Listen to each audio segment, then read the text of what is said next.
சிந்தாமணி பொண்ணு ரேகா சத்யாவ விரும்புறாங்க. இங்க சத்யாவும் ரேகாவ விரும்ப ஆரம்பிக்கிறாங்க. உடனே சத்யா தன்னுடைய லவ்வ ரேகா கிட்ட போய் சொல்றாங்க. 2 பேரும் நல்லா ஜாலியா சிரிச்சு சிரிச்சு பேசிக்கிட்டு இருக்காங்க. இதெல்லாம் சிந்தாமணி பார்த்துடுறாங்க. இத பார்த்தா மீனாவோட தம்பி மாதிரி இருக்கே! கேவலம் ஒரு பூ விக்கிறவளோட பையனையா என் பொண்ணுக்கு நான் கல்யாணம் பண்ணி குடுக்கணும். இது நடக்கவே கூடாது. இவன அடிச்சு கண்டிக்கணும். இப்ப இவன அடிச்சோம்னா, நம்ம பொண்ணு நம்மகிட்ட பேச மாட்டா. இவன தனியா கூட்டு போய் தான் கவனிக்கணும். அப்டின்னு சொல்லிட்டு சிந்தாமணி அவங்களோட ஆட்கள வச்சுட்டு இந்த சத்யாவ கடத்திட்டு வந்து அடி அடின்னு அடிக்கிறாங்க. உடனேவும் எதுக்காக என்ன அடிக்கிறீங்க? அப்படின்னு சொல்லிட்டு சத்யா கேட்கும்போது, உடனே சிந்தாமணி வராங்க. "நீங்க எதுக்கு என்னைய அடிக்கிறீங்க ஆள வச்சு? நான் என்ன பண்ணேன் உங்கள?" அப்படின்னு சொல்லிட்டு சத்யா கேட்கும்போது, "நீ என்ன பண்ணியா?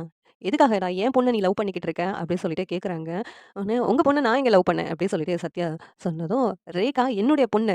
நீ என்னுடைய பொண்ணுகிட்ட சிரிச்சு சிரிச்சு பேசிக்கிட்டு இருந்தத நானே பார்த்தேனே" அப்படிங்கிறாங்க. "ரேகா உங்களோட பொண்ணா?" அப்படின்னு சொல்லிட்டு எங்க சத்யாவுக்கே அதிர்ச்சி ஆகுது. இனிமேல் என் பொண்ணு கூட பேசுறது, பழகுறதுன்னு வச்சுக்கிட்டு இருந்தேன். இப்ப அடிக்கிறதோட விட்டுருக்கேன். அடுத்து ஆளே காலி பண்ணிடுவேன் அப்படின்னு சொல்லிட்டு சிந்தாமணி சொல்றா. சத்யா வேலைக்கு வராதனால ரேகா எங்க வீட்டுக்கே வந்துடுறாங்க. "என்னாச்சு சத்யா? உனக்கு எப்படி அடிபட்டுச்சு? சொல்லு. யார் இப்படி பண்ணா?" அப்படின்னு கேட்குறாங்க. உடனே சத்யா இருந்துகிட்டு, "இல்லங்க நான் வண்டியில போகும்போது தவறி விழுந்துட்டேன். அதனால தான் இப்படி ஆயிடுச்சு" அப்படிங்கிறாங்க. "இல்ல, இல்ல.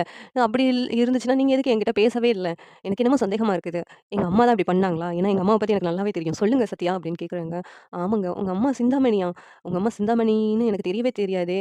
உங்க அம்மா தான் இப்படி பண்ணாங்கங்க. உங்க கூட பேசுறது, பழகுறது அவங்களுக்கு பிடிக்கல" அப்படின்னு சத்யா சொன்னதும், ரேகா செம கோவமா இருக்கிறாங்க அவங்க அம்மா மேல.